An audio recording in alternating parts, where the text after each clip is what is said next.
Last week we talked about fearful, shy dogs and how to decompress that kind of dog. This week we're going to talk about decompressing um, a more confident dog. Okay, this is Speed. He's been here maybe a week. I really don't know him. I haven't really put my. This is actually my first time handling Speed. He's a German Shepherd. He's more on the confident side. Good boy, good boy. Hey, good boy. Again, so a lot of eye contact. He's good. He likes attention. To me, this is a typical German Shepherd. Hey. So how do I decompress a dog like this? So again, they come off the bus, okay, and you put him in your car. He's gonna be again on the more like let's go and he's gonna want to explore more because of his personality. Not necessarily his breed, but just because who he is. A lot of dogs are like this. They're just more confident with things and their everyday. They just get accustomed faster. So you take the dog home. The first thing I always recommend, whether you're in a house, an apartment, wherever you live at, is to go and have him on a leash or have her on whatever dog you get and walk around the property. Okay? So again, reason I suggest to walk around the property is so that whenever you do bring the dog inside, he's gonna have a lot to think about because dogs see the world through scent. So the way we see the world visually, I can break down a building and go inside and think about that building. You know, it was 20 stories high and all the glass. Dogs see the world through their scent. So if you let them smell around the house and let them sniff, sniff, sniff, and then when you put them inside, it's gonna be like, okay, I got a lot going on. But when you do put them inside, don't automatically just give them total freedom either. We're still the same way we do a shy dog who we don't want to let too much into the house or let him go too much into the house, too much freedom. The same thing with this kind of dog. Because if we give a dog, you saw him trying to attempt jumping on me. If we give him too much freedom, then he's going to start making his own choices. If I didn't correct him with the jumping right now, then, and that was just a quick little correction, okay? If I didn't correct him and I let him do it, or I didn't really do anything, then when I go into the house, he's gonna take advantage of that and do it even more and more and more. Again, this is a dog, he's good. Okay, this is a dog that if we give him too much freedom, he's gonna possibly take over the house. And that means jumping on sofas, being reckless, destructive, jumping on counters, grab food. That's the potential he could be at. And that's one thing we're trying to avoid during decompression, because a decompression, a dog who was was here boarding, and then maybe he gets on the bus. Okay, he's here boarding. Basically means he's here on lockdown, and then we take him out for walks and play groups here and there. But it's a lot of structure. These dogs get so much structure throughout the day. And you take a dog who had all this structure, and then you take him to a house where there's no structure.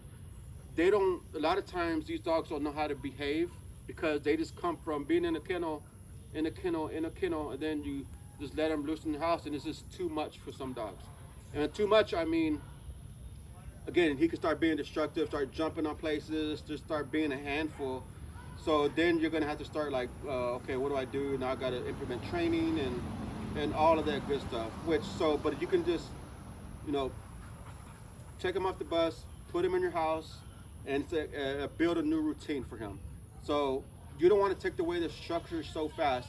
Maybe if he was like in a foster home before, or maybe you get a dog that was in a foster home and who had a little more freedom on a daily basis, then yeah, you can maybe allow more freedoms.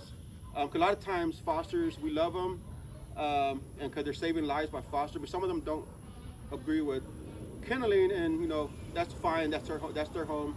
They choose what they want to do.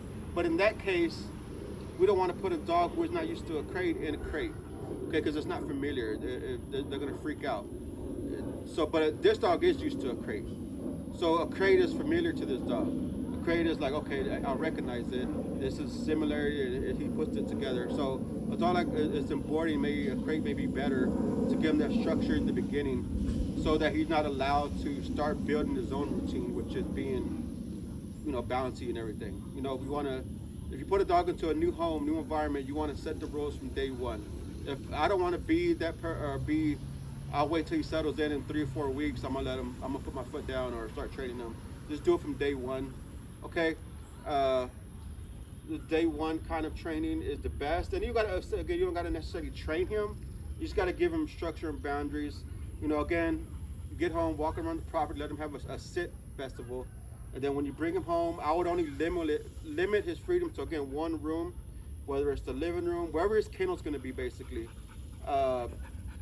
If a kennel's in the bedroom, that's fine. But I would probably suggest it in the living room, because that's where everyone moves, okay? Everyone in the house, whether how many people, they all go in the house. And by just putting them from, say you bring them in the house from outside into the house, in the living room, then maybe you walk around your living room. Not the whole house, the rest of the house is gonna be cut off. So you have them on a leash like this in your house. You're walking around the living room, let them smell, let them get all that scent out of the way. And then you put him in his crate and you just leave him alone for a little bit. If the dog starts freaking out, barking, just because every dog, even though he's been in here at the boarding, it's a new environment, he may freak out. But give him a time to decompress. So you put him in the kennel, maybe this dog starts going crazy, like let me out. Ignore the dog, give him his time to kind of settle in. After he knows the crate, so after a little while, maybe 10 minutes of a dog barking, then he may settle in because he already knows the routine. He remembers the routine of being in the crate. It comes back to him. But if we take a dog and automatically come from the car to your house first thing, then you just take the leash off, and now the dog's running everywhere in your home, and now you want to try what we suggest in the crating 4 hours later, because now he doesn't want to settle. So let me put him in the crate. By then, the dog had a taste of that 4-hour freedom. Look, I like being free. I like being with y'all on the couch. I like getting treats from everyone. I like this. I like the kids. I like playing with the other dog. Now he has now you put him in the kennel 4 hours later and he's like, I want all of that. So then the barking may be excessive. So that's why it's best just to nip it in the butt, walk around your home, let him walk around the living room, and then put him in his crate and then kind of leave him alone, let him start to decompress. So while he's decompressing, he's thinking about everything he just smelled outside and inside, and all that's put together. Then maybe 2-3 hours later, you can take him back out, do another walk around the house and property again, and all that's going to come back to him, and he's going to put it together, and then maybe another good 10-30 minute walk, maybe put him back in his crate. And as he gets better, then you can allow more freedoms.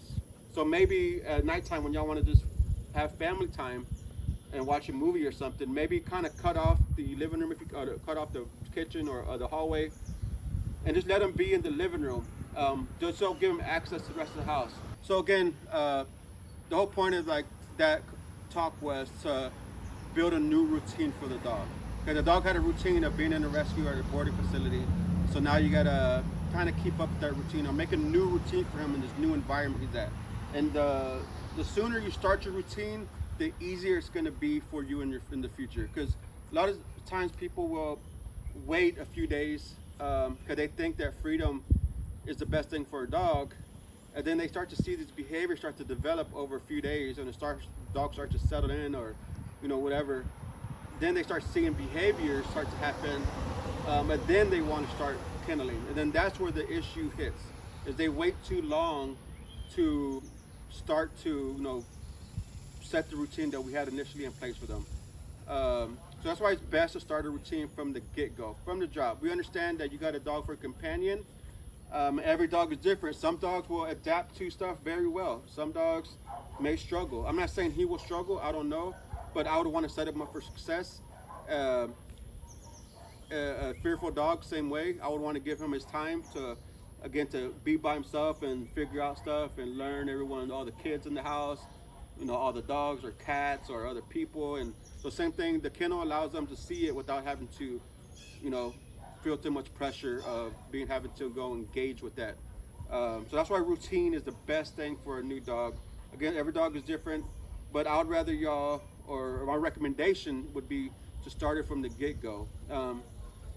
And if a dog is coming from a foster who've been fostering, then on the bus and then to their new home, their decompression may be a little different, because again, the foster may not kennel their dog, and again, they're saving a life, so that's all I really care about. But if they're not killing their dog, we want to set that dog up for success. So I don't want you to get a dog who's not used to being kenneled and having all this freedom, and then you bring him into your home and you kennel him like we recommended, and then the dog has a meltdown in the kennel. So we don't want that either. So this is where your leash is going to be your friend. Okay. So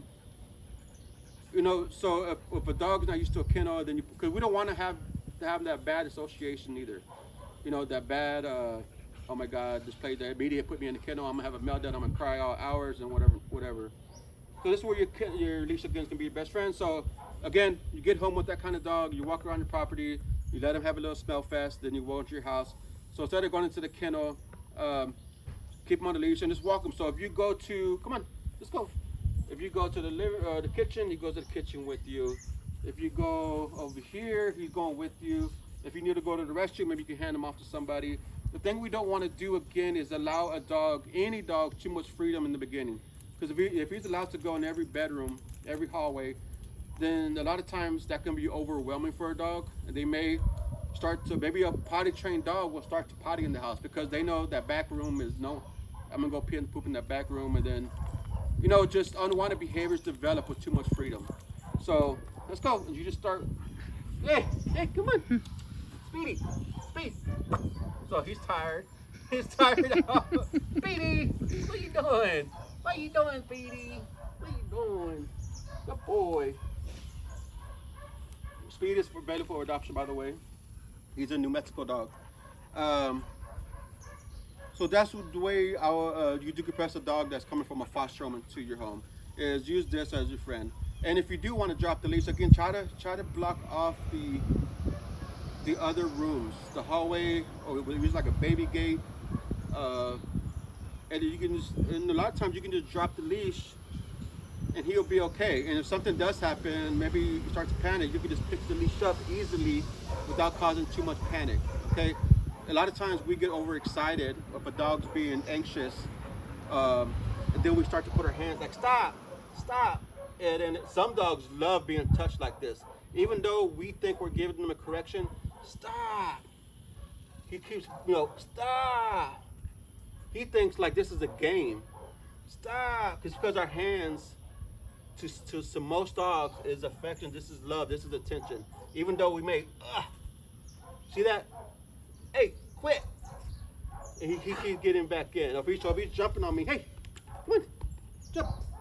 Come on. I don't allow this. Like, come on. So this dog takes correction as well. But like with pit bulls, I love pit bulls, but they are hard. They're tough. So if you push them off you, a lot of times they'll just go right back. And they'll try to like, oh yeah, this is fun. So it's good to set boundaries. I got off track there a little bit. Set boundaries again. Use the slip leash to your advantage. If you're in your home, in your living room, basically the first few days are really crucial because you're trying to set up a positive experience for your dog. So that's why the routine is best. Build a routine for your dog. You wake up, you go for a walk a certain time, have lunch, breakfast, boom, boom. Then the dog gets used to the routine. That's the kind of stuff I recommend to best decompress your dog.